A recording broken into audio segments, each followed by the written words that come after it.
I'm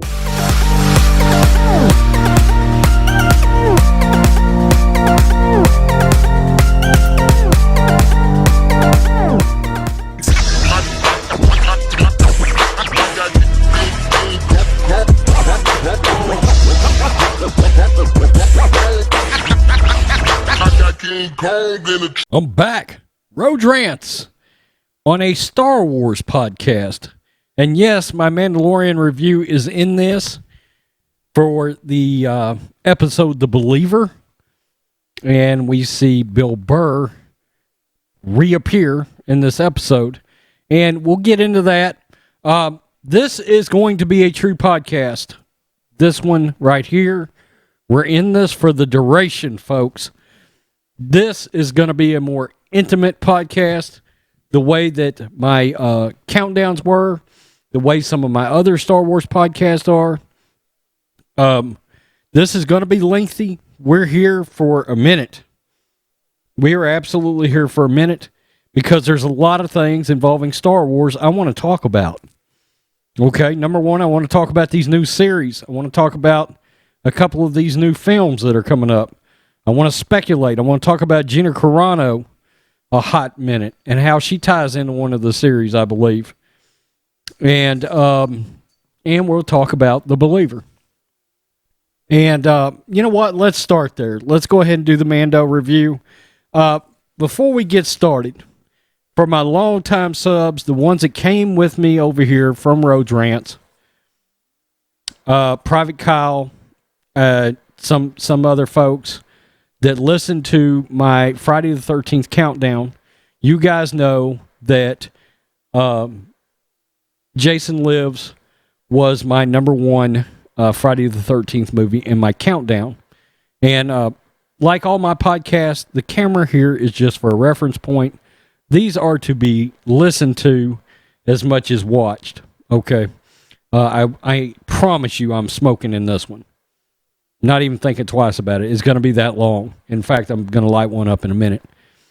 But since this is a more intimate audience, I'm going to let you guys know. My uncle, that when I was 10 years old on Christmas Eve, that I watched Jason Lives with, he passed away this week. And, man, that was tough. I didn't make any content. I was fixing to go on a run on this channel. I can tell you. I'd knocked out 2 videos in one day the other day, and I was about to try to do an every other day at least over here. Because I'm to the point I want to talk some Star Wars. I do. I'm ready to talk some Star Wars. I miss talking Star Wars a lot. A lot. And then that happened, and it was like, whoa. I had to take a step back. It just jacked me up. A lot of people don't know my parents are 90 years old. Well, my dad is 90. My mom's 77. And my uncle was 81 or 82, something right in there. And in my family, because my grandparents passed away when I was like 5, my aunt and uncle took the role of more like a grandparent in my family. For years, we did Christmas Eve at my aunt and uncle's house. Very close with all my cousins. And,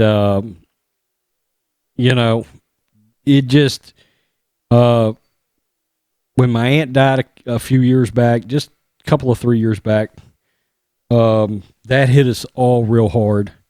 And then this hit us all because it was very sudden. It was very sudden. I'm not going to go into what happened, but it was just sudden and unexpected. And the only reason I'm really getting into this kind of detail is because I know so many of you guys have watched my countdowns, and I talked about that in that final review, that final podcast for the Friday the 13th film. I referenced back to having seen that movie with my uncle, and that's who passed away this week. And so that was rough. And we're coming into Christmas time, and here we are. Now, The Mandalorian, The Believer. I believe this is chapter 15, if I am correct. And we ended the last episode with the Mandalorian going back to Cara Dune, who now works for the Republic. We'll get to that in a little while. And he says, "Hey, I wanna bust out Mayfield, Miggs Mayfield, a name that's got two M's, much like most Stan Lee Marvel characters. Peter Parker."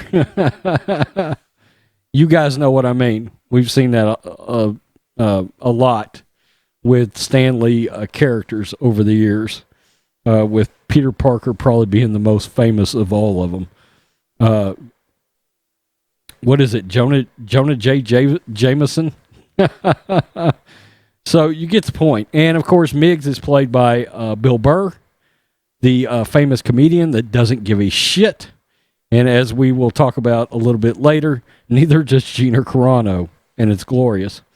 But Bill Burr, certainly, he's a comedian, and he doesn't really hold his tongue. He doesn't worry so much about woke, the woke political side of Hollywood, et cetera, et cetera.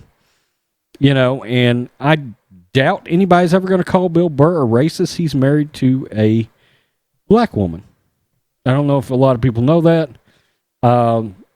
But, he just, but like most comedians, he worked for years. He was a writer and he starred on the Chappelle Show. And here he is in Star Wars, and he's damn good. And, I do have a few little notes here. They went to the Carthon chop fields, and we see Miggs, when they get there, he is cutting up a TIE fighter. It looks like there's a lot of TIE fighters that are just stacked up. And this droid comes up, and he's calling the prisoner's, call number. And Bill Burr's like, "What do you want? I'm busy here." Well, Cara Dune comes walking up, and he's like, "You are being turned over to Ranger blah, blah, blah of the New Republic." And he's like, because he's ex-Imperial. He's an ex-Imperial sharpshooter. So he's thinking, oh, shit.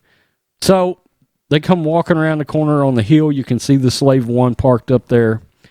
And actually, I had to do a jump cut. So they walk around. You can see the Slave One up on a hill. And as they're walking up, Fennec Shand comes walking down, and Boba Fett steps out. And let me tell you, I didn't think this would be a source of controversy, but Boba has painted his armor. He has put a fresh coat of paint on his armor.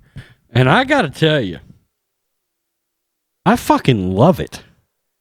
I was like, whoa, Boba is clean as hell. I mean, got his symbols looking fresh, tight. I love the super dark green. I've got a picture of it up there on the screen. A lot of people are hating that the rough look is gone. Look, the way I look at it is we got to see the rough look. We got to see what the armor looked like. Fall out from the Sarlacc. But he hadn't had his armor in a while, and he decided to throw a fresh coat of paint on it. That doesn't bother me in the least. It just doesn't. I mean, Mando's got that badass chrome Beskar armor. Boba's got Boba's got a fresh coat of paint on his Beskar. And he stepped down, and I was like, damn, I can't wait for them to release that figure.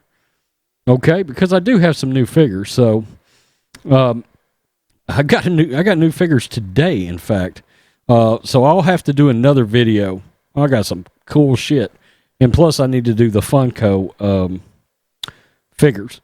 So anyway, Boba comes down, and Miggs Mayfield goes, "Whoa, I thought you was the other guy." He said, I thought he looked up Mandalorian's walking down, Din Djarin's walking down. He's like, oh, fuck.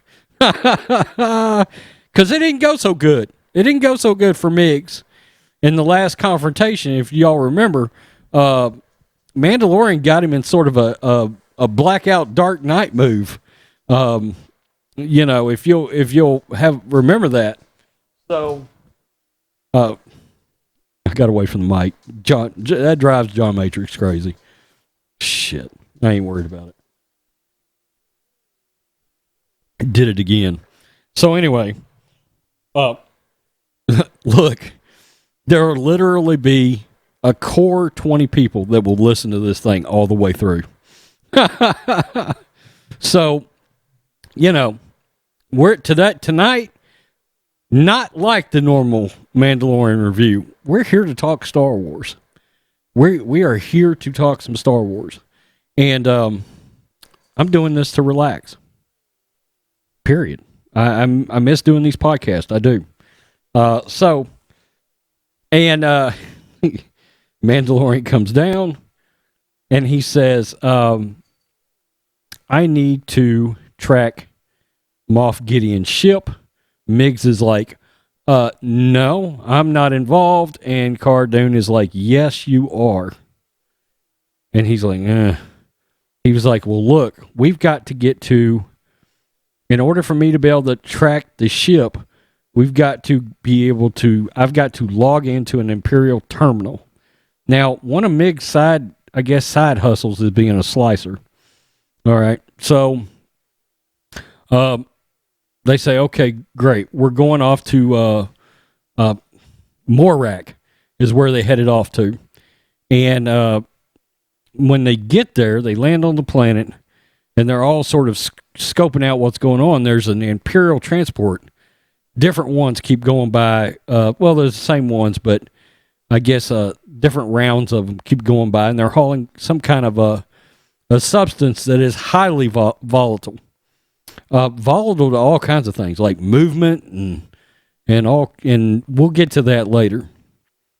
But they decide they're going to hijack this Imperial hauler. Got these big all-terrain tires on it. Pretty wild looking. And he's like, yeah, I'll go in there. He's like, and somebody's like, well, they all go through around the horn here between all the characters. And they're like, I can't go. It goes by facial recognition. And every one of them's got a different reason the Empire would pick up on them, including Boba. Boba was like, no, they're not going to like me much. That tells you right there, Boba's relationship with the Empire wasn't great. Yeah, he was available to the top bidder, but that tells you, too, he's put down his fair share.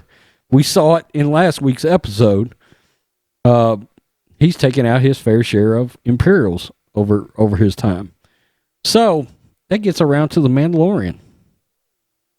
And Mando's like, he was like, look, Mando, Miggs is telling him, you got to show your face. And he's like, no. And he's like, I'll go. Okay. Well, we don't think he's going to have to show his face. Miggs is going to be the one that's going to stand in front of the terminal, let the facial scan happen, right? And then he can get the coordinates to Moff Gideon's ship.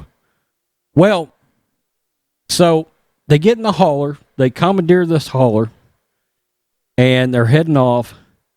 And while they're heading off, all of a sudden, they're trying to get carjacked and really and truly, these pirates seem to be wanting to just blow up this substance because they've got thermal detonators they're trying to use. Like they're just trying to stop these haulers from making it to the Imperial base. And by the way, it's an off-the-grid Imperial base, which is more interesting. I think that makes it more interesting. This episode was directed by Rick Fukuyama, who directed a couple of episodes last season. And look, this episode's pretty good. Now, last week's episode to me was an all-timer. The one the week before was an all-timer. Episode 8 last year was an all-timer. Episode 1 was an all-timer. But this was a very good very good week to week episode. Now, I'll have to bring something up. This is the second to the last episode of the season, and episode 7 last year was much better. Deborah Chow did that episode. But they're setting up. We're taking a different tone, and something else I want to point out in this thing. Baby Yoda is not in this episode. Grogu is not in this episode. And it is the first episode ever in which Grogu has no screen time. And you know what? It did just fine. It did just fine. So that tells you right there, you don't have to have Baby Yoda involved in an episode for The Mandalorian, the series, to be successful. Okay? Now, I mean, yeah, the story is about, and boy, there's some good character development involving the Mandalorian, Din Djarin, in this episode. We saw it in last week's episode. We started seeing that progression, and you really see it here. I mean, there is a true daddy moment in this thing. Okay, a true daddy moment. We saw a daddy moment at the beginning of last week's episode, but there's a couple of moments in this where you feel that. Now, as they're trying to get to that Imperial base, these pirates are chasing down this transport, and we have something sort of reminiscent of Indiana Jones and The Last Crusade, where they have the tanks. Even sort of reminiscent of Raiders of the Lost Ark. Remember the big truck that Indy was trying to get on? And he ended up... He kicked his way into the cab, and the guy ends up on the grill of the truck, and he reaches up to grab the hood ornament on the truck, and it breaks off, and he goes under the truck. That was Raiders of the Lost Ark.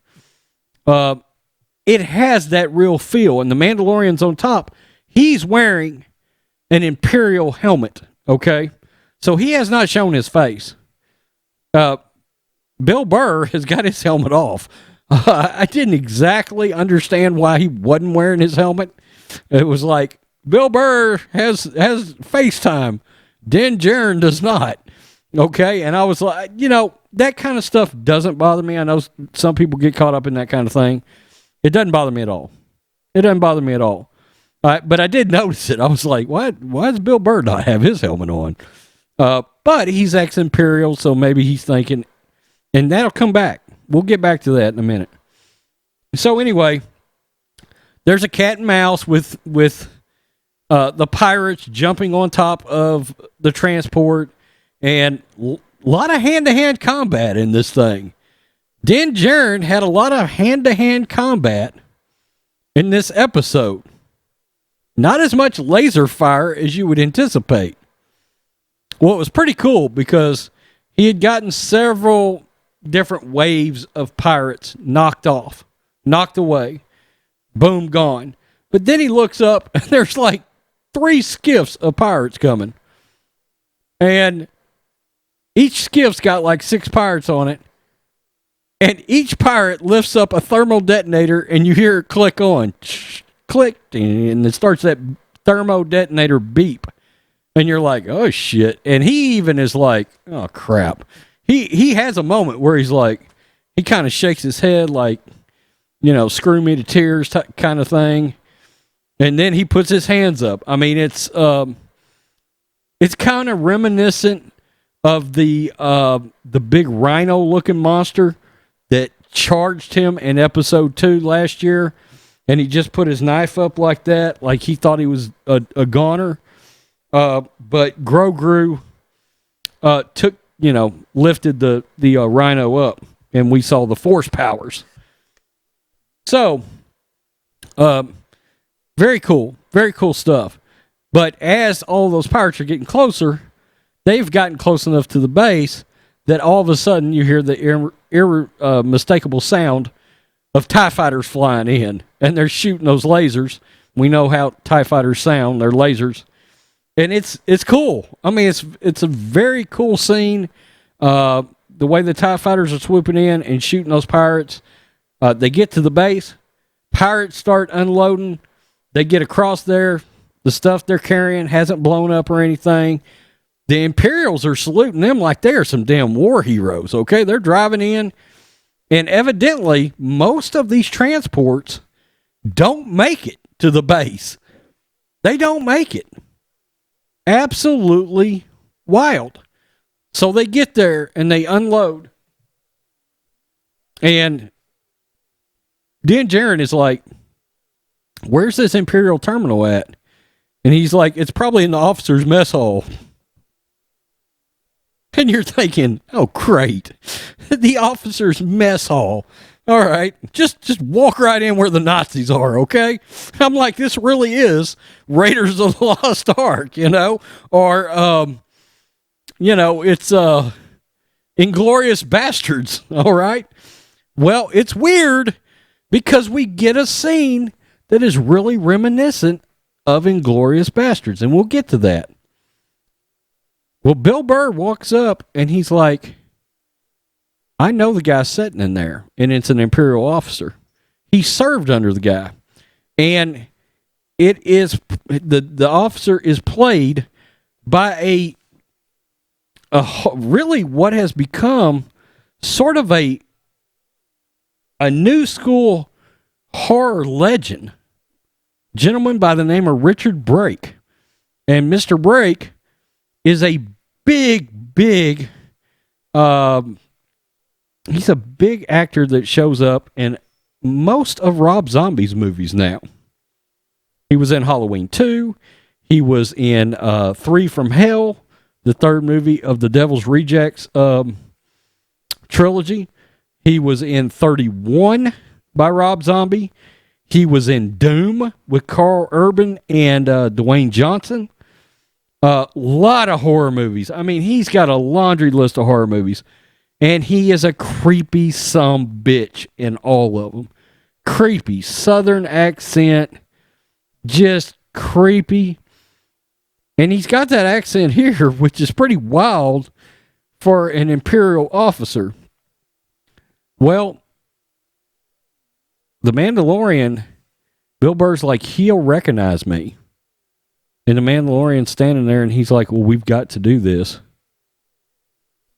And it's a big moment. Mandalorian takes his helmet off. Pedro Pascal. Now, look. Pedro Pascal wanted more FaceTime. And he got a significant amount of it in this episode. Probably a good 4, 5, 6 minutes maybe. Okay? And at first, I felt weird about it. I'm not going to kid you. He took his helmet off, and I was like, I don't know if I like this or not. You know? And I like look, political feelings aside, I like Pedro Pascal. He's one of my favorite actors, if you want to know the truth. After Narcos, which he is so damn good in. He's great in Narcos. He's good in that movie that came out last year on Netflix with Oscar Isaac and Ben Affleck. He's really good in it. I can't remember the name of that damn movie now. And he was great in Game of Thrones. Well, he walks up to the terminal and he goes through a facial scan, but about that time, that Imperial officer, played by Richard Brake, hollers at him. And he's not one to look over. And so he comes walking up and he says, I'm talking to you, blah, blah, blah. And Bill Burr comes walking up. He's like, well, look, he's hard of hearing because something happened when we were on a mission and he lost the majority of his hearing. It was like, okay, good save. So they're about to walk off and Richard Brake is like, let's have a drink. And you're like, oh shit, this isn't good. And they sit down for what becomes a very, very intense back and forth setting at this table. And this is where, again, it becomes reminiscent of the Nazis in Inglourious Bastards. There's a scene in Inglourious Bastards where they have to infiltrate. They're sitting in a bar, And Michael Fassbender is having a conversation with a Nazi officer. And if you've seen Inglourious Bastards, it's a great scene. It's like the epitome of what great acting is about. And it's really tense, and you're like, this could go so badly in typical Quentin Tarantino fashion. Well, this is kind of reminiscent of that scene, because you're sitting there and you're like, this could go very, very badly. Well, they bring up a mission that Richard Brake, the officer, was involved with, and Miggs Mayfield, Bill Burr, was involved in. And evidently a lot of Imperial soldiers that Bill Burr was friends with got killed on this mission. And they were treated very much like pieces of property. Even by this Imperial officer. Very nonchalant. Their deaths didn't really mean much of anything in the big scheme of the mission or the goal for the Empire. And it should be noted, I can tell you right now, it was Operation Cinder, which is the mission from Star Wars Battlefront 2. A tie-in direct to a straight tie-in to the video game Battlefront 2. Which makes me even think more that we may end up seeing Luke. So, we know that this is, of course, Operation Cinder was right after Return of the Jedi. It was like a Palpatine backup plan. And in case you're wondering, you can watch that entire storyline. You know how in between your game missions, there's a storyline to these video games. Well, people have actually edited that all together into like a movie, okay? And I've watched it. I've actually watched it. It's actually not bad, if you want to know the truth. It's not bad at all. So, there's a couple of different edits out there of it, but it's actually not bad. I watched it because I was like, I want to see what happened right after Return of the Jedi. So, you get my point. But that tells you right there, Favreau, Filoni, they're not afraid to tie in directly to something like a video game. Okay. We've seen them pull from the EU. And so anyway, now, it should be noted, the Mandalorian, Grogu means everything to the Mandalorian at this point. I mean, there's a true sense. He feels like he is this child's father, because for him to break his creed and his oath of removing his helmet, he removed that helmet for that child. It's really a pretty powerful moment if you think about it. It's a powerful sacrifice to the Mandalorian in his particular version. It's not so much a religious creed, but the tenets that he follows. It's a powerful moment. It's a powerful moment. Now, while Bill Burr and Richard Brake are having this conversation back and forth, Bill Burr is getting more and more pissed off at this officer. And he has a moment where he is like, fuck this guy. And he pulls his blaster and shoots this Imperial officer right in the chest. And there's a stormtrooper standing in there. And the stormtrooper's looking over like, did he just shoot him down? That officer just like nothing? And Din Djarin jumps up and blasts the stormtrooper. And, then he puts it, he tells him, I think, you put your helmet back on or something. And Bill Burr tells him. It's a nice moment from Bill Burr's character. From Miggs to Din Djarin. It's a nice moment of He says, I'm not going to tell anybody you took your helmet off. And I've got a theory about this. I'm going to have to do a jump cut real fast. So, there's a real good moment with Miggs and Din Djarin. Miggs recognizes that sacrifice, too, in this episode. He absolutely does. And this is for John Matrix. John just dropped a sports video, and the notification was late. So when John listens to this podcast, he'll get a laugh out of that. But then, okay, they shoot their way out. Pretty cool. Fennec Shan, Cara Dune are up on a hill, and they're shooting stormtroopers, trying to give them cover. Boba Fett comes flying in the Slave One, lands. Or, well, actually doesn't land. They have to leap off the side of the building onto the Slave One, take off. TIE fighters are shooting at them. Slave One, love it. He drops some seismic charges out the back. Look, my two favorite parts of Attack of the Clones are the Jango Fett and Obi-Wan interactions. I love them because Obi-Wan is my favorite. He's my favorite Jedi. And of course, I'm a huge Boba Fett fan, which means I'm a huge Jango fan. And, there's that space scene, and Boba drops some charges out the back. And they make a really badass sound in Attack of the Clones when they blow up. So anyway, they come back around, they land, they come off, and there's an interesting sequence where Cara Dune and Din Djarin are talking to each other, and essentially, there is an important part. Bill Burr grabs a long sniper rifle and shoots something on the Imperial base, and the whole base starts blowing up. And it surprises everybody. Everybody's like, whoa. And Bill Burr says something along the lines of, well, at least I can sleep at night or something. I don't know what he says. But Cara Dune notices it. So when they set the ship down, when Slave One comes back around, they set the ship down.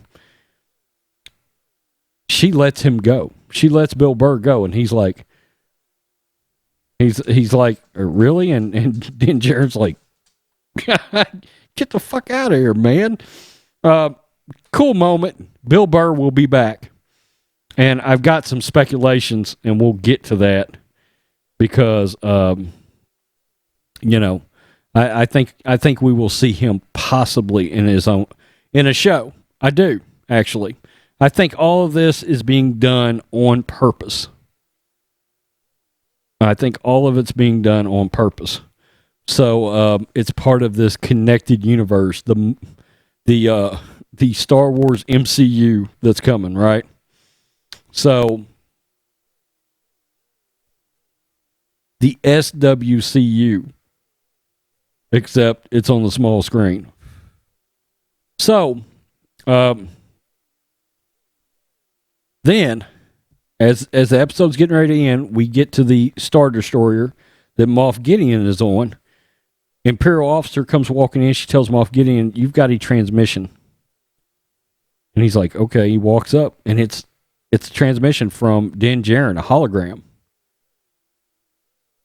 And he tells Moff Gideon, it's a good moment. It's a powerful moment. He looks at him and he says, "You basically the same lines that Moff Gideon gave to Din Djarin and IG-11 and Cara Dune and Grief Karga when they were trapped inside that cantina at the end of episode 8, where he was like, you don't know what you've got, blah, blah, blah. Well, Din Djarin tells him, you don't know what you have.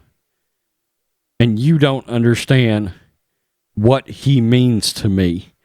He's telling him right there, I'm taking care of this child. This child is mine. Okay, this child is mine. And it's personal. It's very personal. It's very, very father-son. A father is coming after his child. And it's a powerful moment. It's a powerful moment for The Mandalorian. It is.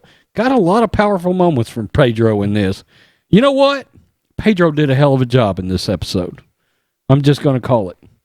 I give this episode initially, I was down around a 7 out of 10. I'm probably more like a 7.75 out of 10 on this episode. Okay. I didn't love some of the pirate action sequences. I didn't. It just didn't. There was something about that didn't play well. It was weird seeing so much hand-to-hand combat in Star Wars. Okay, you're just used to seeing blaster fights or in lightsaber fights. So it was kind of strange, even though the Mandalorian is trained in hand-to-hand combat, and I know that. But it was just odd. And it felt very earthy, okay, during that. Like, you could be watching a show about anything where a tank is trying to be hijacked, and it would have applied right here in that particular moment. So it felt less like Star Wars. And then the moment the TIE fighters started swinging in, it was like, oh, Star Wars is back. That's just how I felt about it, okay? Didn't mean the episode was bad. It just didn't play great for me at that moment. But this episode had a lot of good moments. So 7.75. I flirted around with 8, and I was like, you know what? I don't know that I can go an 8.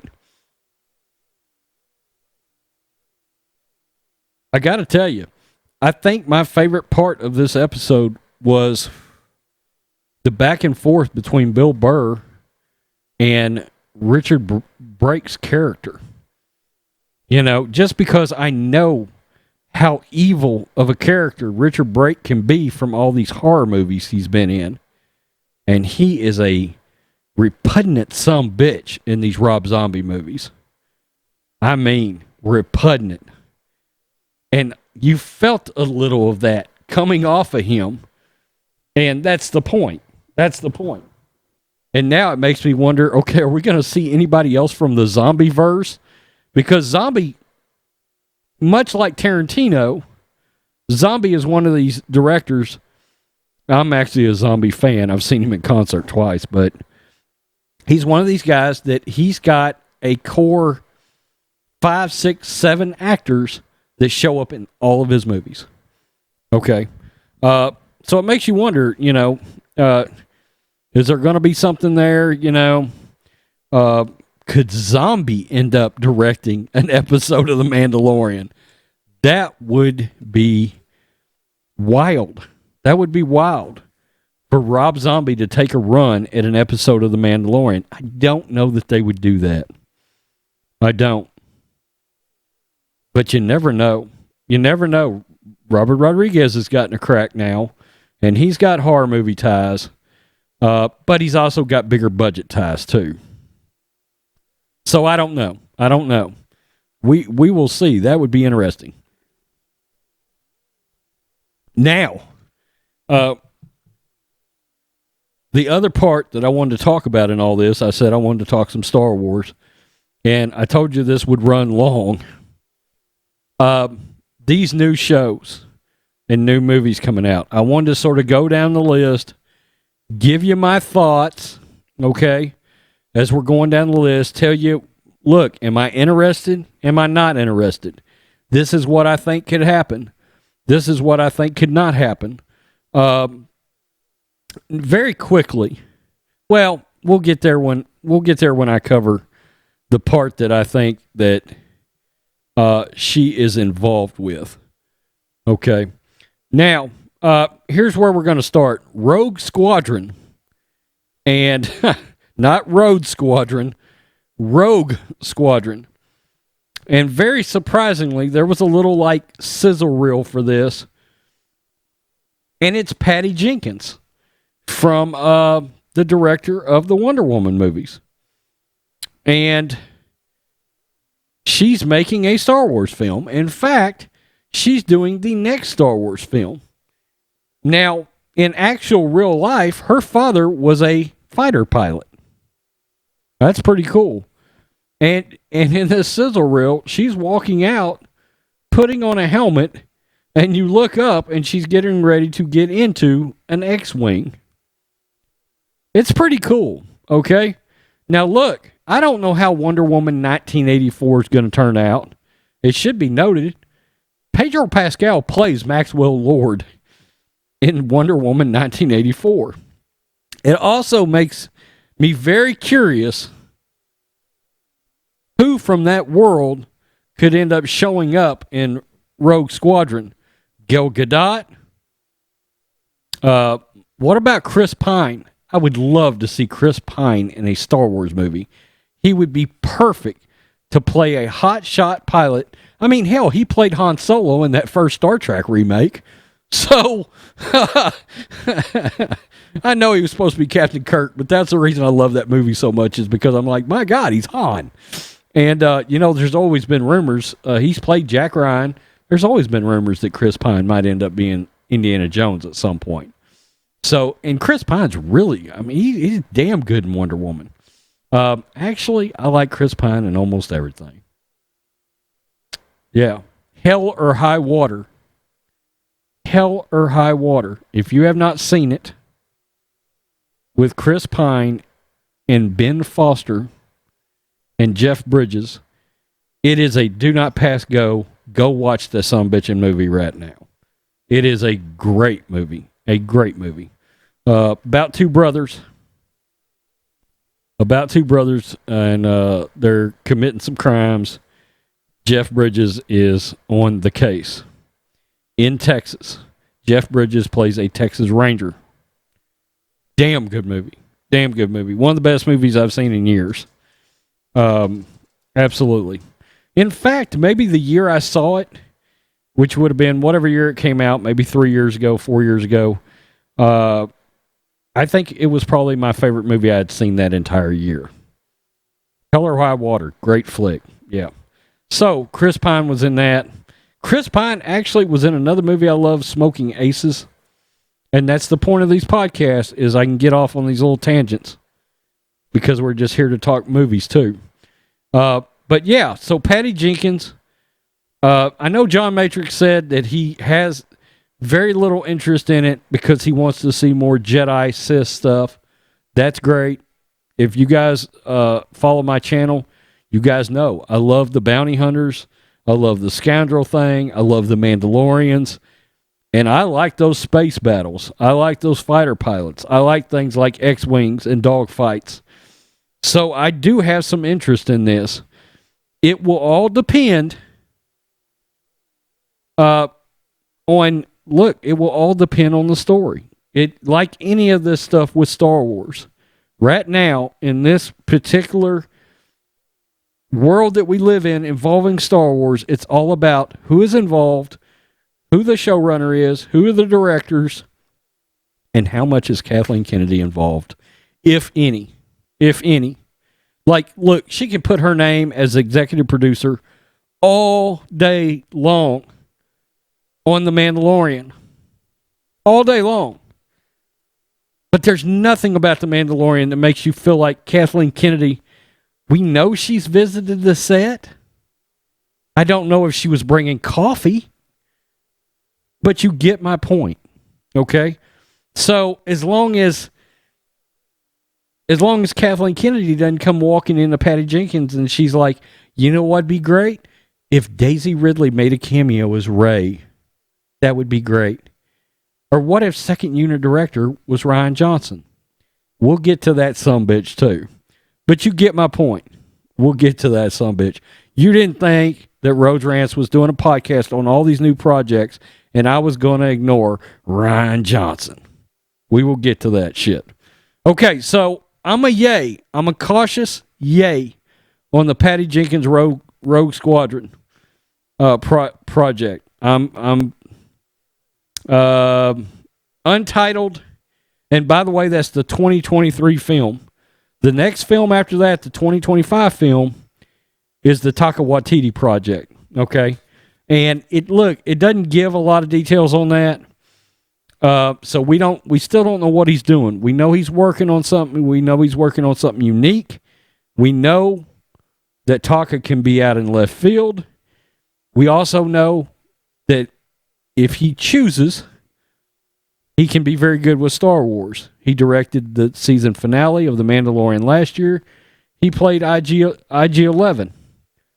And it was a great season finale. I've got some faith in Taika Waititi. And frankly, let's just be honest. Kathleen Kennedy will be long gone by then. And who does Taika Waititi have ties to? Jon Favreau. Okay? Jon Favreau. He has ties to Marvel. I believe, this is my prediction, I believe that Kevin Feige is going to produce this film with Taika. Okay? That's just my gut feeling on that. We know that Feige is producing a Star Wars movie, and I think that's going to be the one. Now, the Obi-Wan Kenobi limited series, basically, we know that's about to start filming. Drink break. We know that's about to start filming. And the big news that came out of that was, good God, Hayden Christensen is coming back as Darth Vader. Look, that's going to be epic. That's going to be epic. Depending on Kathleen Kennedy's involvement. And look, most of these projects are just going to be starting to roll. Okay? And she may not see any involvement in it. And it's important to note, Deborah Chow is directing every episode of Obi-Wan. It's a limited series. We've seen what Deborah Chow can do from 2 episodes of The Mandalorian. And it was great episodes. Great episodes of The Mandalorian from last year. And I know for a fact she did episode 7 last year, and I can't remember. It might have been episode 3. Episode 3, where the Mandalorian goes back to get Grogu. And you have all that cat and mouse, Dark Knight. And then you have all the Mandalorians showing up at the end when the bounty hunters have the Mandalorian surrounded. And, Jon Favreau with the heavy gun and all that. That was a great episode of The Mandalorian. One of the best. Well, Deborah Chow has shown twice now that she can handle a Star Wars product. We'll have to see. But she knows the guidelines, I'm sure, involving Obi-Wan. And I can tell you right now, and I think John Matrix is right. I think I'm right. Me and John have called this many times. Obi-Wan and Darth are going to fight. They're going to fight again. And it's going to be a hell of a battle because they're both in their primes. They're both in their primes. And it's going to be a hell of a fight. And I can't get past that one line in A New Hope. He's more machine now than man, twisted and evil. Well, okay. He didn't know he was a machine at the end of Revenge of the Sith. Which means he's seen Darth. He has seen Darth, okay? He has seen Vader. He's absolutely seen Darth Vader. And I believe it will be a rematch, okay? Now, whether or not we're going to get, I don't know. Yeah, I think Darth Maul would still be alive. I'm interested to see if Darth Maul ends up in this thing anywhere. I think not, probably because of the way the Clone Wars finished out. But, Darth would be alive. He was in Rebels. So, now, let's see where we're at now. This is going to be one long-ass video. Okay, here we go. Rangers of the New Republic. Here we go.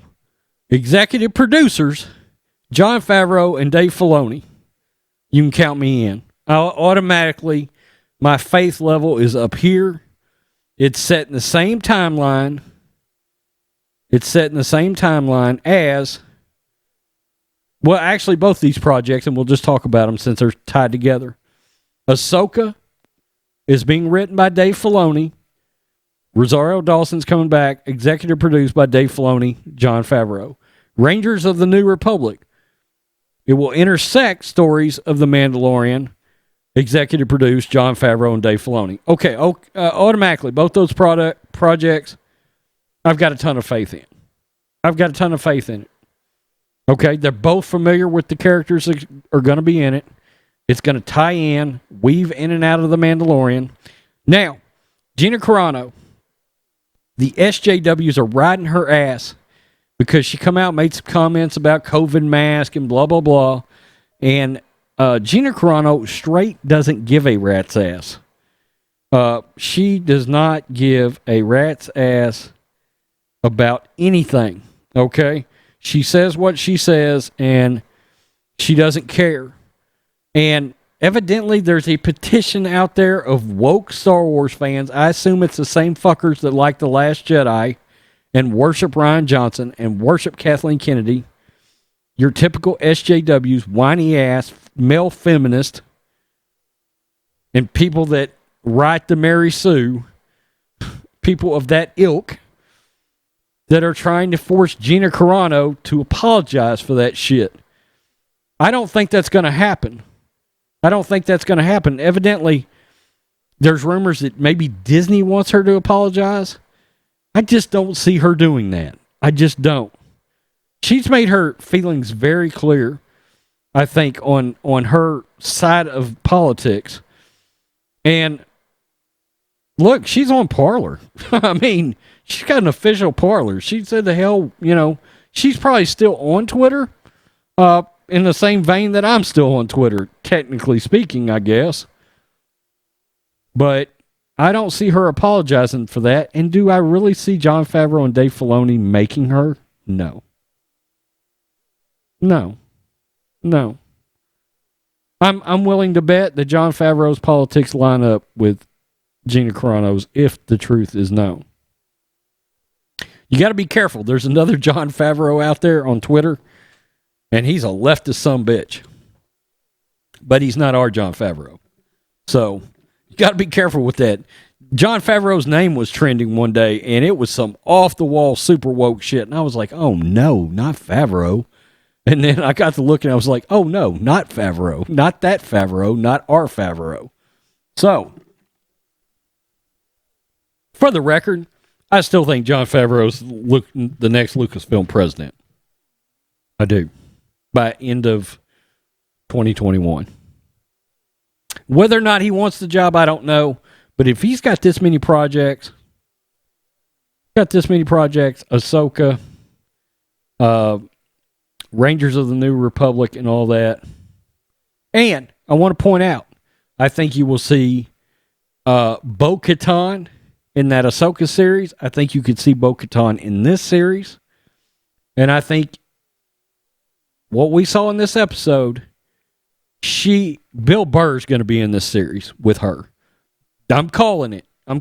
Could be wrong. She's going to recruit him, and he's going to be a Ranger. He's going to be a Ranger. He's a sharpshooter. He's going to be a Ranger for the New Republic. I'm just calling that. I don't know if it's going to happen, but there was a moment where as he was walking off, they zoomed in on her, and she started staring at him, and it's like, I was like, aha, you're going to be in the new show. Bill Burr's going to be in the new show. And if you're Bill Burr, will you turn down co-starring in a Star Wars show? Highly unlikely. Next series, a limited series involving Lando. Unfortunately, in this case, Pando Calrissian will return in a brand new event series. Now, I've heard this is going to have Donald Glover and Billy D. Williams. I love Billy D. Donald Glover, I was not nearly as high on as everybody else. Justin Simeon is writing it, the creator of the critically acclaimed Dear White People. This show is going to be woke as fuck, and I can tell you right now, you can probably count me out. Unless something drastic happens, and we find out that Dave Filoni and Jon Favreau are somehow involved or whatever, this sounds terrible, and I have no interest in it. That's just how I feel. Okay? I've got no interest in it. And this is coming from somebody that didn't hate Solo, okay? Cassian Andor series. There was a little sizzle reel for this. I watched it. It was interesting, but it was mostly Rogue One stuff. Stellan Skarsgård is in that series, a hell of an actor. Genevieve O'Reilly is coming back as Mon Mothma. And it's created by Tony Gilroy. I can tell you right now, I'm in. I'm in on this. This is... God, it's not arriving till 2022. They've already started production on it. I'm in on this series. A lot of people are like, I don't want to see a Cassian series.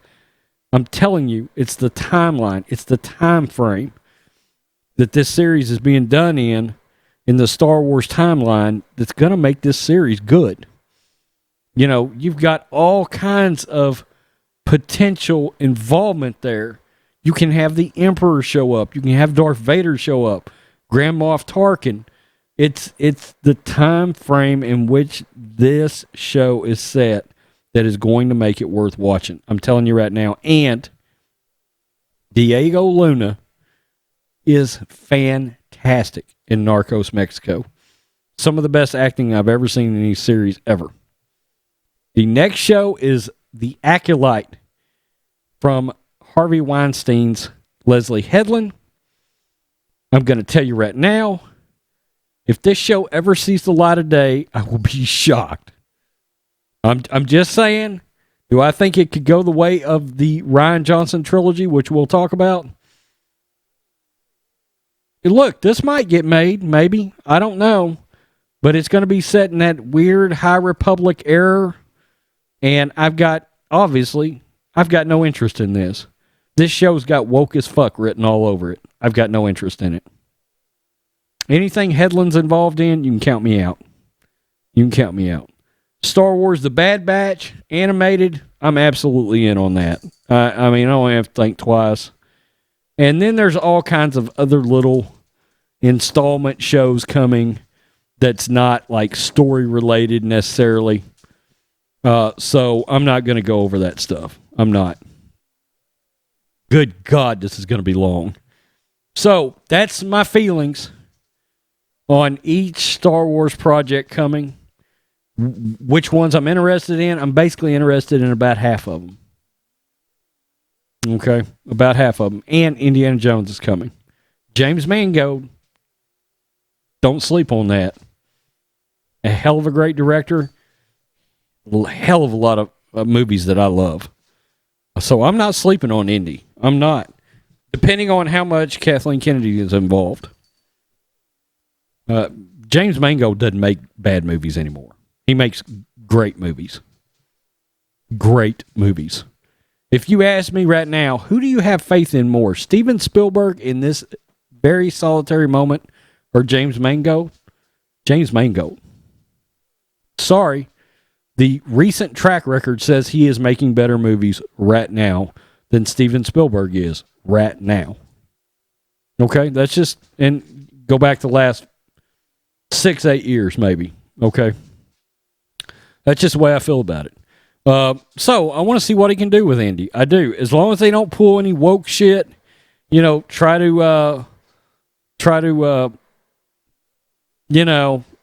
change Indy to a chick, recast Indy, any of that bullshit that I'm out on. Now, take a drink and we'll get to this motherfucker.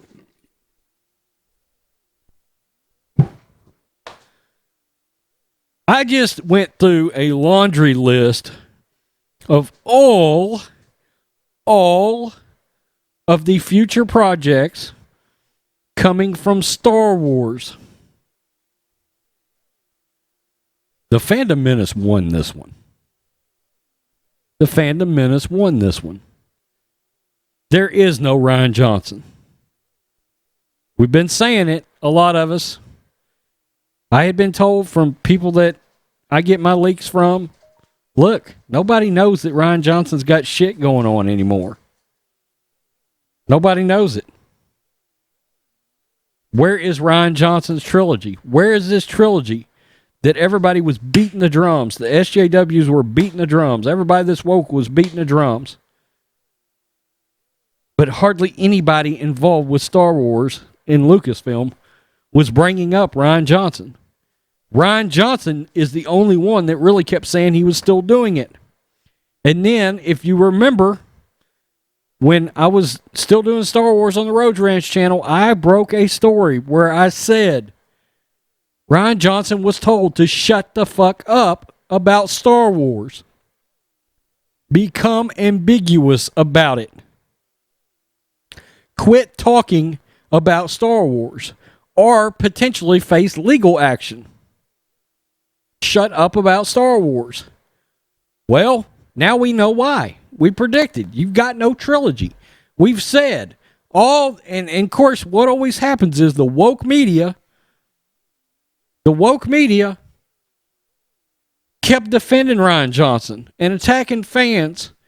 We don't know what we're talking about. Oh, we can't wait for The Last Jedi Part 2.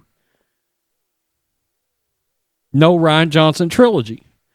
We just called it. And the media is quiet as a church mouse right now. Because they just got all these Star Wars projects shoved in their face. And there is no Rian Johnson. There is no Rian Johnson. Rian Johnson is not making a Star Wars movie. And do you know why? It would be financial suicide. Financial suicide. I'm shocked they're letting Leslie Headland go forward.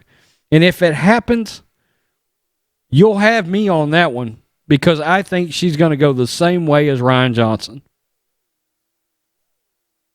They'll keep pushing that project back, pushing it back, or they'll just decide that they're making so much money off Disney Plus that they can absorb the loss involving that project.